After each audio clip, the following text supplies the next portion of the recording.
You don't have to be perfect, but the 5 big dysfunctions of an MSP sales department that I see is hiring people who have very low or a highly uncertain chance of success, so they have no sales experience, no relevant sales experience, like they sold shoes in a retail store, and now you're gonna have them come in and sell an MSP contract, or do SDR work. I'm not saying never, but it's the probability is pretty low. No quotas. This is shocking to me. You hire a salesperson, they need a quota. They need a goal. It has to be well-defined. You need to talk to it. You need to hold them accountable to it. No training, no accountability, or asking them to do non-sales activities. And as we know, you got to set clear expectations, quotas, and activities before you hire. So, because a lot of people will be surprised. You hire them, and then they're surprised that you're expecting them to make 80 dials a day.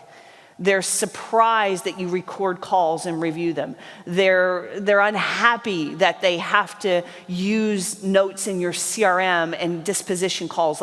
So before we hire anybody in the appointment setter role, I take this job scorecard and I go over it in detail with them. And I say, look, we expect you to have at least 5 focus block hours a day and make a minimum of 100 calls per day, minimum to 500 per week.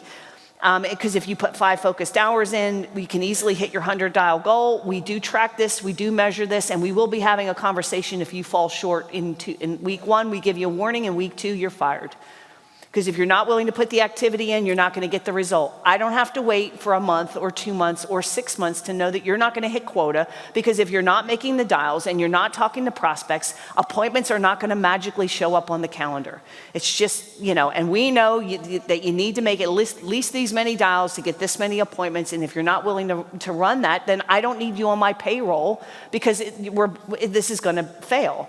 And I have this conversation before they are hired. And I will tell you this, I have gotten people all the way up to where I'm making them a job offer, and I have this conversation, and about 20 to 30% all of a sudden take another job. Because they don't want to be held accountable. They think this is micromanaging. They don't like to be under the magnifying glass. And the way I explain it to them, it's not that I don't need to babysit you. Guys, the last thing I need is a babysitting job. But we have a recipe, you got to follow the recipe, and I'm trying to make you better. Great people want coaching. They want to get better. They want that feedback. The guy who shows up and says, well, I like kind of doing it my own way, not going to play here, because yes, I am open to suggestions and improvement, but imitate before you innovate. Imitate before you innovate. Even, I'm sure you get this with engineers. They come in, they got their own way of doing they got their own style, right? And you can't have free-range chicken, because whether it's, sales department or your tech department, there are systems and processes you have to follow. When you get on the plane, God help us all with these planes these days, you get on the plane on the way back home, you don't want the pilot to come on and say, well, none of my gears are working. I kind of decided to have my own style when I'm just going to shoot the plane up there and just fly around and see what happens.